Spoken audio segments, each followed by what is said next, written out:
Assalamualaikum warahmatullahi wabarakatuh.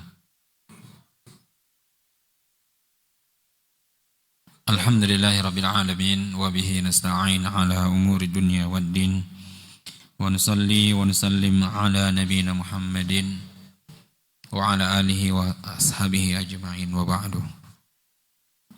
Ikhwani al-kiram wa akhwati fillah rahimani wa rahimakumullah.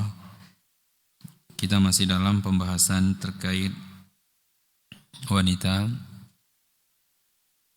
pergi ke masjid. Nah, Bismillah, alhamdulillah, wassalatu wassalamu ala rasulillah wa ala alihi wa ashabihi wa man wala. Wa ba'du, qala musanifu hafidhallahu ta'ala fi kitabih, wa kadhalika idha kharajatil mar'atu ilal masjid faltabta'ad an muzahamatir rijali. Qala al-imamu Ibnul Qayyim rahimahullah, yajibu ala waliyil amri an yamna'a min ikhtilatatir rijali bin nisa'i fil aswaqi wa majami'ir rijali wa huwa mas'ulun an dhalik wal fitnatu bihi azimah kama qala an-nabiy sallallahu alaihi wasallam ma taraktu ba'di fitnatan adarra 'ala ar-rijali minan nisa'i ila an qala yajibu alaihi man uhunna mutazayyinatin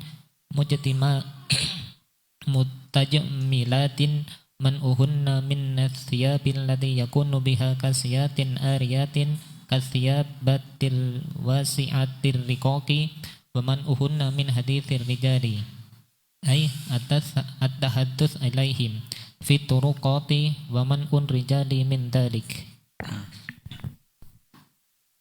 Qala musannif rahimahullah ta'ala, beliau menyebutkan terkait adab wanita pergi ke masjid. Islam tidak melarang mereka ke masjid. Namun bagi para wanita yang pergi ke masjid, maka yang harus dia jaga adalah agar dirinya tidak berdesak-desakan dengan kaum pria, tidak bercampur, ya, tidak ikhtilat. Karena berdesak-desakan atau bercampur dengan kaum laki-laki, kaum pria, ini akan menimbulkan fitnah. Al-Imam Ibnu Qayyim rahimahullah ta'ala memberikan petuah kepada para penguasa di mana mereka harus mencegah terjadinya percampuran atau terjadinya perbauran antara laki-laki dan wanita ketika berada di pasar dan di tempat di mana para laki-laki berkumpul. Dan pemimpin, kata beliau rahimahullah ta'ala, bertanggung jawab jika ini terjadi di masyarakatnya. Karena sebab ikhtilat ini akan menimbulkan perkara yang besar. Ya, ikhtilat artinya bercampur, tidak bisa lagi membedakan mana laki-laki dan perempuan, sama saja. Seakan-akan tidak ada batasan mana laki-laki dan mana perempuan, mana tempat laki-laki dan mana tempat perempuan. Baik di tempat-tempat yang mana sering mereka kunjungi seperti pasar, masjid, tempat-tempat yang dijadikan acara syukuran seperti walimahan dan lainnya, maka berusaha untuk memisahkan antara laki-laki dan perempuan. Ya. Kalaupun sulit seperti di pasar, ya maka seminimal mungkin kita sebagai suami ya berupaya bagaimana istri kita tidak bermudah-mudahan berkomunikasi dengan para pedagang di pasar. Sebenarnya yang pasar itu laki-laki atau perempuan? Laki-laki. Ya, yang belanja itu mestinya bapak-bapak. Ini bapak-bapaknya ngantar di parkiran, dia santai main HP, istrinya ngobrol sama tukang ikan. Ya, ngobrol sama tukang sayur. Nawar di sana. Pasar tempat yang paling buruk. Ya, nggak ada mereka yang godul basor. Kalau bisa, ya sebagian mereka tuh kalau bisa matanya terpampang gitu, nggak kedip. Yang melotot gitu ya. Dan terkadang lihat bahasa-bahasa mereka itu. Yang diganggu bukan hanya wanita-wanita yang kurang sempurna pakaiannya. Kadang wanita-wanita yang sudah sempurna, yang pakai cadar pun masih diganggu. Ya, walaupun bahasa gangguan itu ya tidak terlalu tampak sebagaimana mereka mengganggu wanita lain.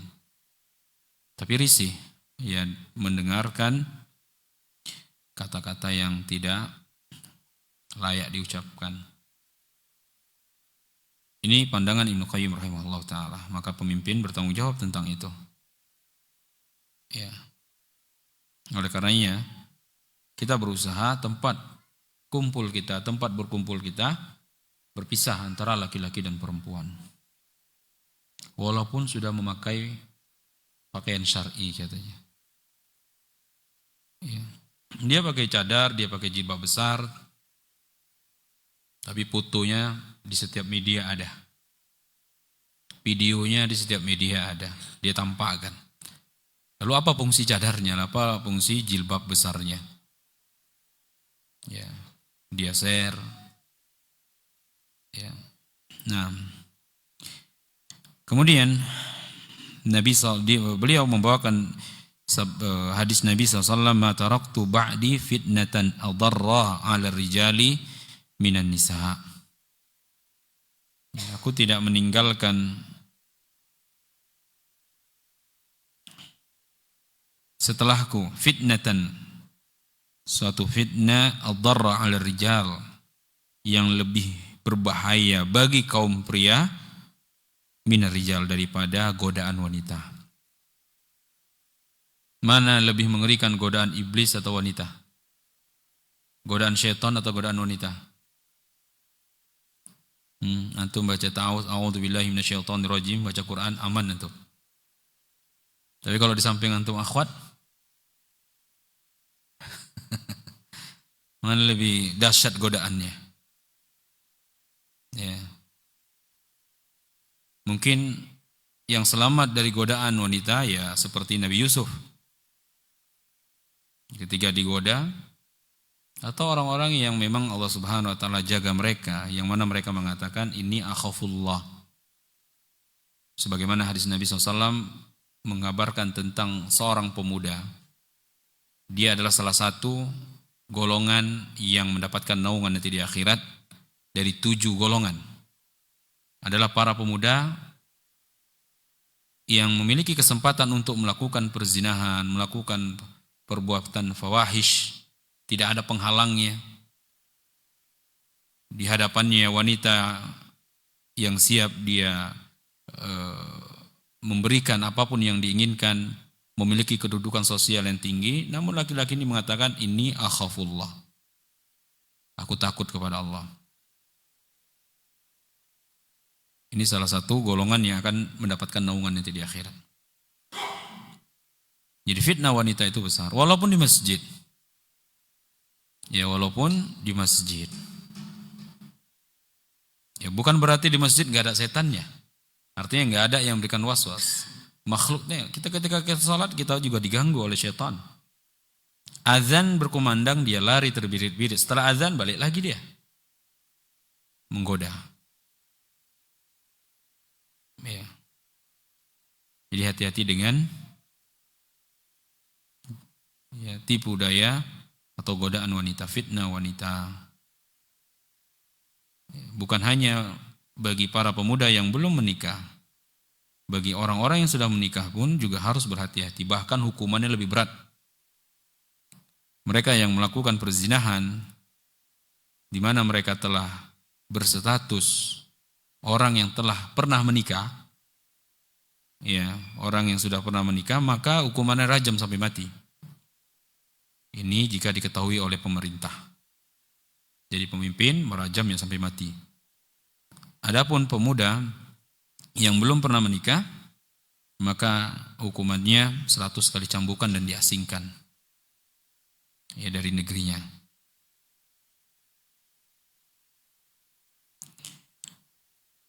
Nah, kemudian Ibnu Qayyim rahimahullah ta'ala melanjutkan petuahnya, ya, dan dia harus mencegah kaum wanita, an-nisa, para wanita, untuk berhias. Apa bahasa kita? Berdandan, bersolek, mempercantik dirinya. Dan melarang mereka untuk memakai pakaian yang masih membuka aurat. Sekarang terbalik. Pakaian laki-laki itu di atas mata kaki. Pakaian perempuan seharusnya di bawah mata kaki. Ini terbalik. Laki-laki banyak menggunakan pakaian di bawah mata kaki, perempuan di atas mata kaki, bahkan lebih daripada itu. Bukan hanya di bawah atas mata kaki, di atas lutut. Ya, pakaian yang mestinya dia pakai di dalam rumah. Karena ini akan berdampak yang negatif, berdampak yang sangat besar bagi masyarakat. Apalagi wanita-wanitanya lebih banyak keluar rumah daripada laki-lakinya. Ini sangat besar dampaknya. Ya. Seakan-akan kita itu nggak bisa buka mata sama sekali. Antum kalau keluar rumah, ghodul basar, tunduk pandangan, baru dengak sikit, ghodul basar lagi. Tengok sikit, ghodul basar lagi. Ya. Di lampu merah, lihat kanan, astagfirullah. Lihat kiri, astagfirullah. Lihat depan, ya dan billah. Balik ke belakang, lebih parah. Ya. Berat hidup di zaman fitnah. Apalagi kalau dia yang mengundang fitnah tersebut.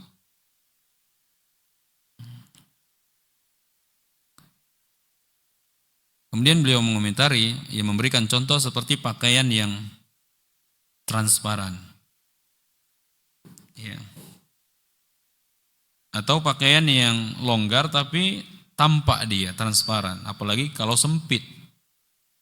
Karena di antara syarat berpakaian Islami, ya, di antaranya longgar dan tidak transparan, tidak sempit, dan bukan pakaian syuhrah, pakaian popularitas.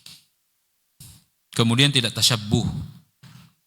Kalau perempuan tidak tasyabbuh pada laki-laki, begitu juga sebaliknya, dan tidak tasyabbuh kepada kaum kufar. Dan tujuan dia berpakaian untuk menutupi perhiasan, karena tubuhnya seluruhnya adalah perhiasan. Bukan memakai pakaian untuk berhias.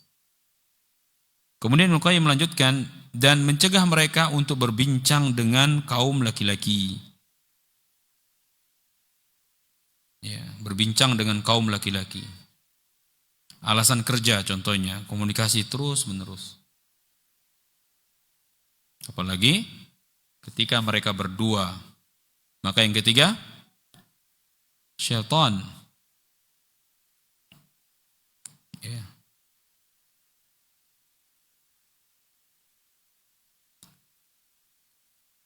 Ya. Siapapun dia kecuali yang dijaga Allah Ta'ala, kalau dia sudah bersama lawan jenisnya, berdua, maka kemungkinan besar dia akan jatuh. Kecuali yang orang-orang yang Allah jaga, seperti Nabi Yusuf dan orang-orang yang semisal dengannya, para nabi dan orang-orang yang Allah jaga. Ya, lambat laun dia akan jatuh.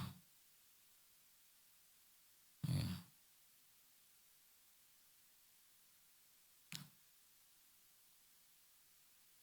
tidak berbincang dengannya.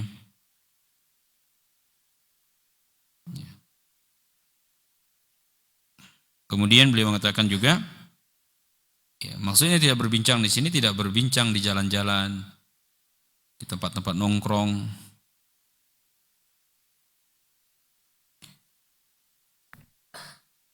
Nah, kemudian bukan hanya wanitanya saja yang dicegah, kaum prianya juga. Ya, kaum prianya juga dilarang untuk dengan mudah berbincang dengan kaum wanita. Ya. Walaupun di masjid, ya, berusaha untuk tidak berkomunikasi dengan mereka. Dan kita bisa melihat bagaimana kejadian yang banyak menimpa anak-anak kaum muslimin. Dari anak-anak perempuan mereka, lihat bagaimana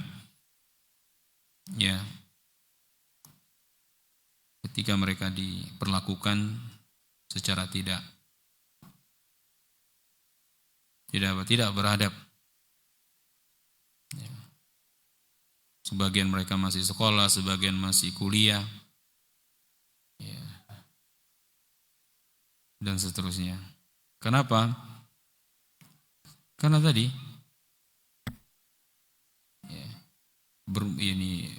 sangat mudah berkomunikasi. Apalagi ditambah media. Sekarang tidak ada bedanya antara yang tinggal di kota dengan di kampung, di desa. Referensinya sama. Yang ditonton sama. Ya. Bukan hanya anak perempuan, anak laki-laki pun harus kita jaga dengan penjagaan yang ketat. Kemudian beliau melanjutkan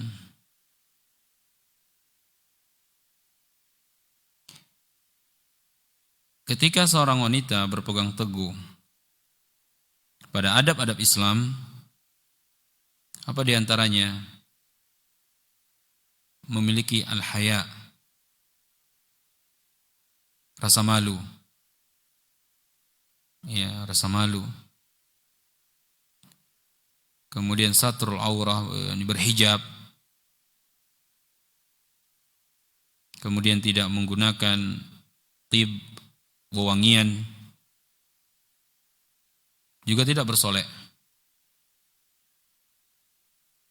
Kemudian berusaha untuk tidak bercampur dengan kaum pria.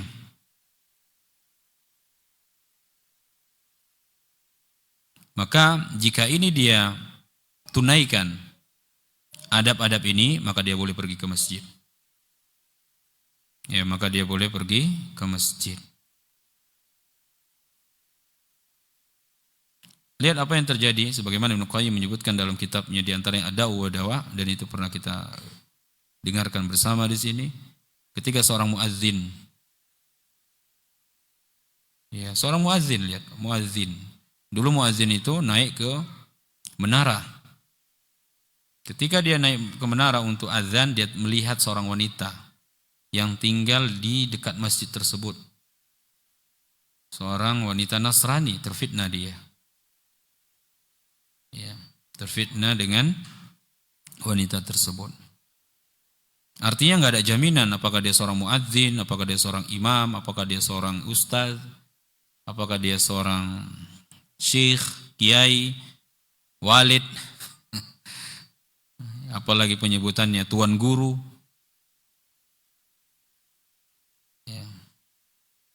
Maka akan terfitnah dengan wanita. Karena mereka juga manusia. Kalau adab-adab di atas dia tunaikan, maka dia boleh pergi ke masjid untuk melaksanakan salatul jamaah atau menghadiri majelis.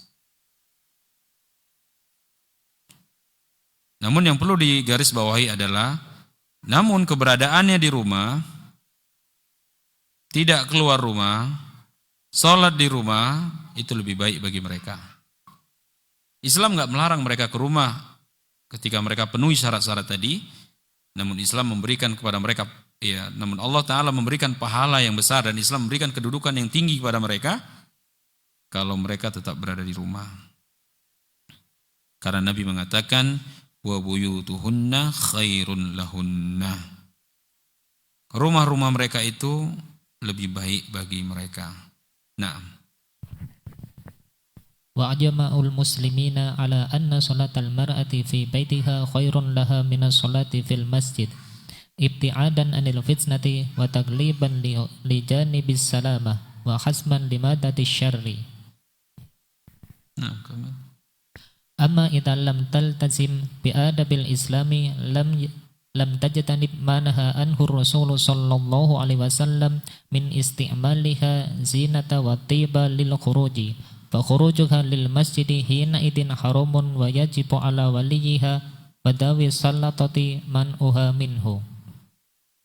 Wa fi sahihaini min hadithi Aisyah radhiyallahu anha law ra'a Rasulullah sallallahu alaihi wasallam ma ahdatsan nisa'u laman uhunna al-masjidah kama muni'at nisa'u bani Israel. Nah, kemudian beliau melanjutkan ijma' para ulama bahwasanya salat di rumah bagi wanita itu lebih baik daripada dia salat di masjid. Jadi masalah yang kita bahas tadi adalah boleh nggak dia pergi ke masjid? Boleh. Tapi kalau ditanya mana yang lebih utama, maka yang lebih utama dia sholat di rumah. Kenapa? Karena dengan itu mudah baginya untuk menghindarkan diri dari terjadinya godaan. Baik apakah dia yang tergoda atau orang lain yang tergoda. Oleh karenanya syarat-syarat yang tadi harus dia penuhi.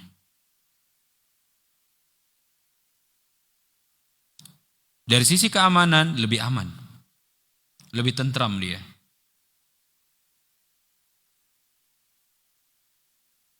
Dan ketika dia sholat di rumah, dia dapat mencegah hal-hal yang tidak diinginkan.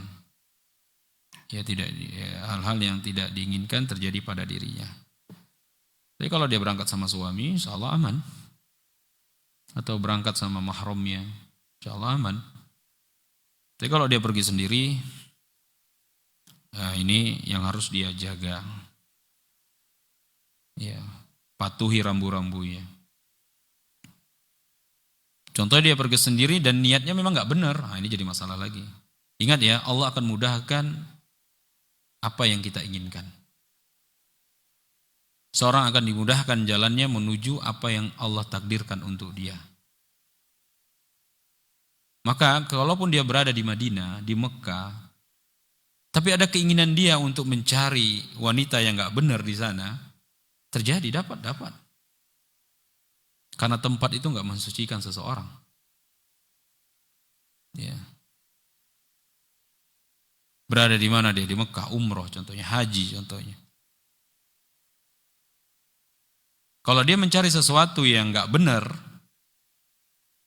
untuk mungkin membahagiakan matanya, cuci mata, dapat.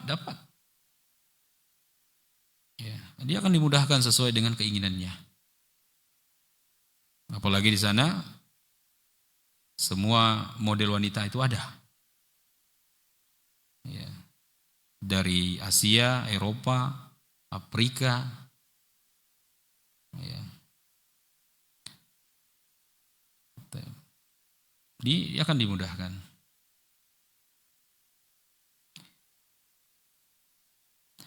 Kemudian beliau mengatakan, namun jika para wanita tidak memegang adab-adab di atas tadi, tidak berpegang teguh dengan adab-adab tersebut, dan dia apatis, masa bodoh, ya, tidak mau menghindari hal-hal yang dilarang, Ya, dilarang oleh agama, dilarang oleh Allah, dilarang oleh Rasulnya SAW. Apa diantaranya? Seperti berdandan, tetap dia berdandan. Pakaiannya itu kalau dilihat orang, orang tahu ini si fulana.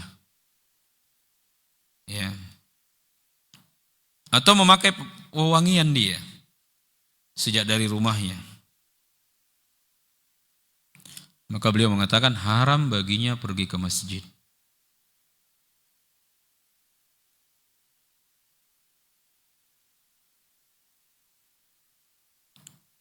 Bukan hanya istrinya saja ya, anak perempuan kita pun ya, bukan hanya istri-istri kita saja, anak perempuan kita pun dilarang pergi ke masjid kalau dia tidak memenuhi syarat-syarat di atas atau melanggar hal-hal yang terlarang, di antaranya memakai pakaian yang tidak sempurna, berdandan dan memakai minyak wangi.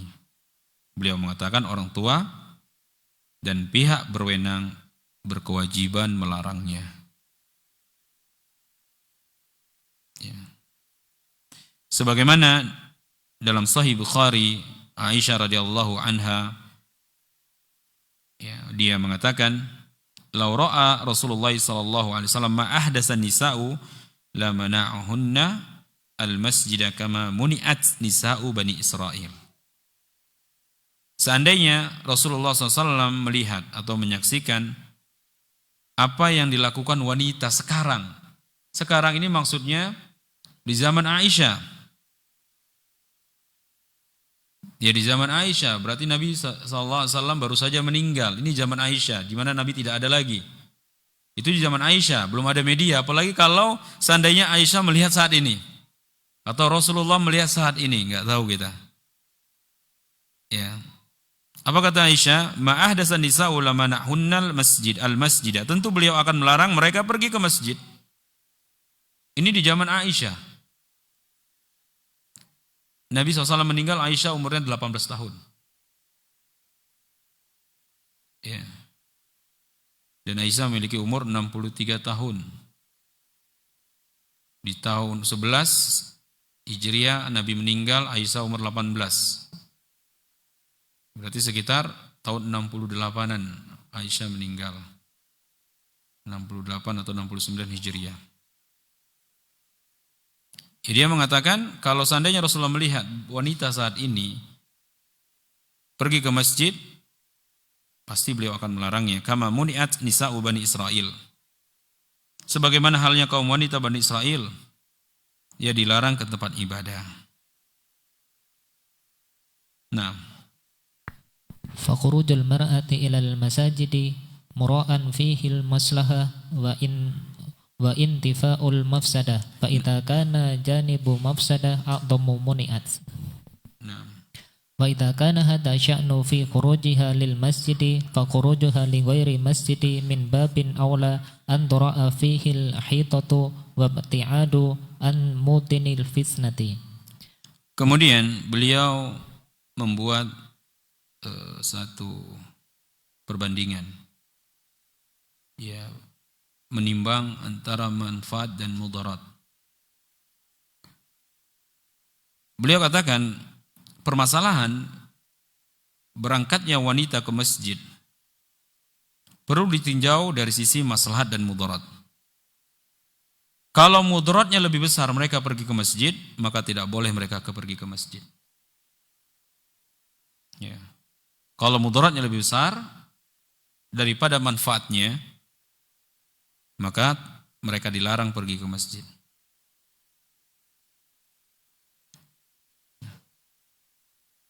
Kemudian beliau mengatakan, kalau permasalahan wanita pergi ke masjid aja diatur sedemikian rupa, sangat detail sekali, ya, harus memenuhi syarat-syaratnya, harus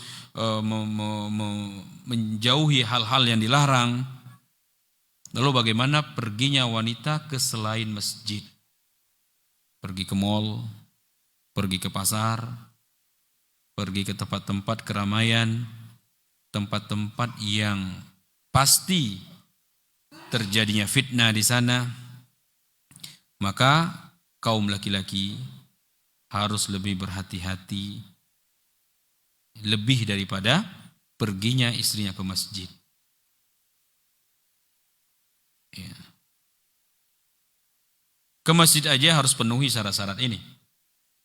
Lalu bagaimana kalau dia pergi kadang ke mall sendiri, kadang makan ke rumah makan sendiri. Apalagi kalau wanita itu kerja, makan siangnya bersama bosnya, sama atasannya, satu mobil, berdua, ini fitnah. Ya.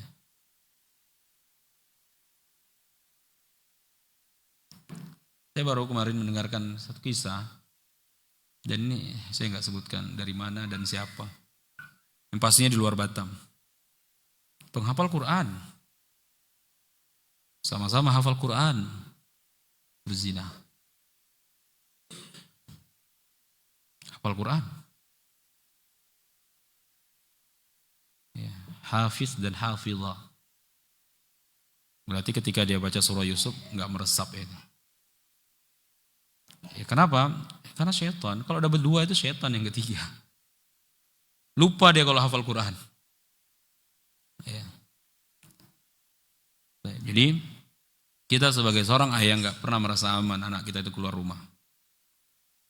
Nggak pernah merasa aman kalau istri kita keluar rumah. Kemana dia?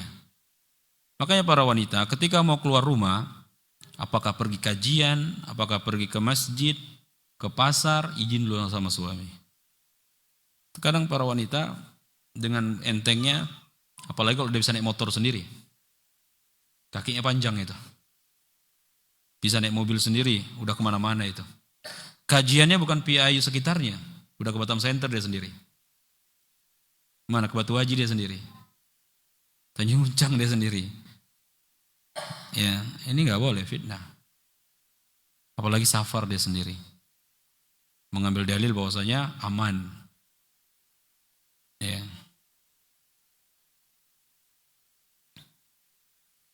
Ada seorang ustaz menceritakan tentang ketika haji, ya ada hampir kejadian seperti itu, terjadi seperti itu. Seorang terpikat dengan istri orang coba, yang sama-sama pergi haji, musibah. Maka di perantaran Masjid Haram itu tertulis Ghodul Basar, tundukkan pandangan. Ayat tentang Ghodul Basar itu dipampar. Kalau nggak sambil top dia nanti seharusnya 7 putaran jadi berapa dia? 17 putaran. Matanya jelalatan sana sini. Karena wanita di sana itu terbuka wajahnya. Karena tawaf itu nggak boleh nggak boleh tutup wajah. Kalau niatnya dari tanah air sudah buruk adalah sampai ada mengatakan lebih bagus daripada artis-artis Indonesia kata mereka kan. Ini kacau nih kawan gitu ya. Musibah. Itu di tanah haram. Di tempat yang suci. Orang nggak bisa terjaga pikirannya. Karena tempat itu nggak mensucikan seseorang. Ya, ini menunjukkan apa? Besar fitnah wanita. Sebagaimana Nabi katakan tadi, tidak ada yang lebih membuat laki-laki itu terfitnah setelah aku nanti meninggal daripada godaan wanita. Maka masing-masing kita menjaga istri dan anak perempuan kita. Ada buku nasihat yang berisi nasihat yang ditulis oleh Syekh Abdul Razak hafizahullah taala tentang nasihat untuk seorang suami agar mereka menjaga anak istrinya dan anak perempuannya. Saya lupa di buku apa, beliau tulis kalau nggak salah di muqaddimahnya. Nah, lanjut. Wa in wujidal yawma qaumun yunaduna bi khurujil mar'ati limuzawatil a'malil wadhifiyati kama huwa sya'nuha fil ghurbi wa man hum ala syakilatil ghurbi fa innahu haula'i yad'una ilal fitnati wa yaquduna al mar'ata ila shiqaiha wa salbi karamatiha. Nah, kemudian kita akan sebutkan tentang bagaimana orang-orang kufar berusaha menghancurkan kaum muslimah. Kalau kita lihat hari ini, walaupun itu sudah terjadi lama, maka propaganda mereka itu Ya, propaganda sesat mereka itu memang benar-benar menghancurkan kaum wanita muslimah. Lihat pakaian. Pakaian atas nama apa? Mode, fashion, kekinian. Ya, jilbab dipakai tapi celana koyak-koyak. Jilbab dipakai tapi leher nampak. Itu masih, kata orang masih mendingan pakai jilbab, terkadang nggak pakai jilbab lagi. Bahkan pakaian tidur pun bisa mereka gunakan di luar rumah. Lihat ketika lebaran, kita juga harus perhatikan anak-anak gadis kita. Ya. Selain memperhatikan pakaian istri kita, anak-anak gadis kita juga diperhatikan pakaiannya. Ya. Karena bisa jadi anak-anak kita itu dia nggak sadari bapak dan mamaknya sudah ngaji. Bapak mamaknya sudah ngaji, tapi kadang anak-anak itu nggak sadari, kayak seperti orang yang nggak belajar agama saja. Ya. Ini fitnah, ini tantangan bagi kita. Dahulu kita berusaha untuk ngaji, kita sebagai karyawan, kita berusaha untuk menghadiri kajian agar tidak terfitnah. Tapi sekarang yang menjadi tantangan kita adalah anak-anak kita. Dulu kita di awal-awal ngaji mungkin agak sedikit aneh mendengarkan kalimat pacaran. Nggak mungkin ikhwan itu pacaran, nggak mungkin. Nggak mungkin akhwat itu pacaran. Tapi sekarang lihat anak-anak kaum muslimin yang kata bapaknya mamanya udah ngaji, anak-anaknya pacaran. Ya. Dulu aib bagi kita kalau melihat kawan-kawan kita itu pacaran, itu kayaknya seakan-akan dikeluarkan, nggak usah ngaji lah kalau gitu ya. Sekarang Masya Allah ya, wa dan billah, hal yang biasa kita lihat ya, bukan hanya ya anak-anak ya, terkadang yang sudah menikah pun masih ada yang pacaran. Nah, kemudian beliau mengatakan kaum kufar ya sampai hari ini mereka membuat propaganda sesat. Ya, membuat propaganda yang tujuannya menyesatkan kaum wanita. Ini perkataan Syekh Shalih Fauzan. Beliau mengatakan, di antara propaganda mereka adalah mereka mengeluarkan kaum wanita mereka untuk pergi bekerja di luar rumah. Sebagaimana kaum wanita yang tinggal di negeri-negeri barat. Ya, atau masyarakat yang memang kiblatnya ke barat. Pada dasarnya mereka ini mengajak ya kepada kehancuran. Ya, mengajak kaum wanita menuju kepada kesengsaraan. Sehingga terenggutnya kehormatan mereka yang seharusnya tertutup jadi tidak tertutup. Bahkan dilarang memakai pakaian yang tertutup. Keluar mereka dari rumah mereka. Ingat ya, wanita keluar itu, siapa yang mengiringnya? Syaitan. Ya.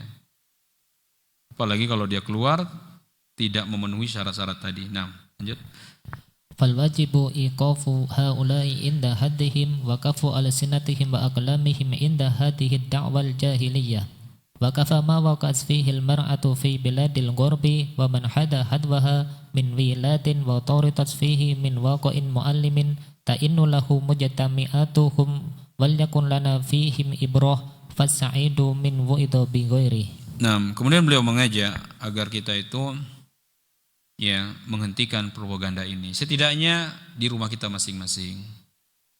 Setidaknya terhadap istri dan anak-anak perempuan kita. Dengan usaha yang maksimal. Dengan apa? Di antaranya menghentikan ucapan-ucapan mereka, tulisan-tulisan mereka yang di dalamnya mengandung kebodohan. Ya, cukup bagi kita bagaimana para wanita yang ada di barat sana yang tertimpa bencana besar ini. Atau negara-negara yang berkelibat ke sana, lihat para wanitanya. Ya.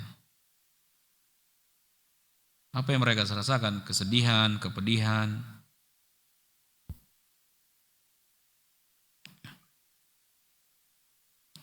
Oleh karenanya itu yang kita jadikan pelajaran bagaimana ini tidak terjadi minimal di dalam rumah kita. Kalau masing-masing kaum muslimin menjaga, suami menjaga istri dan anak-anak perempuannya, masing-masing ini akan secara tidak langsung akan terbentuk masyarakat yang islami. Mereka tahu kewajiban mereka, hak-hak mereka. Ya. Oleh karena itu beliau mengatakan orang yang bahagia adalah orang yang mampu mengambil nasihat dari apa yang telah terjadi pada diri orang lain. Orang yang paling bahagia adalah orang yang bisa mengambil hikmah dari kisah orang lain. Kalau ini yang dilakukan akan menjadi seperti orang ini. Kalau ini yang kita lakukan akan seperti ini, akan seperti ini. Ya. Kita lihat bagaimana rusaknya masyarakat kaum kufar. Ya. Lihat bagaimana perselingkuhan terjadi di antara mereka. Ya. Ini menjadi pelajaran bagi kita bagaimana itu tidak terjadi pada keluarga kita. Wallahu a'lam. Ya, ini masih ada beberapa paragraf nasihat beliau terkait ya propaganda sesat dari kaum kufar. Ya, mudah-mudahan Allah Ta'ala jaga kita. Assalamualaikum warahmatullahi wabarakatuh.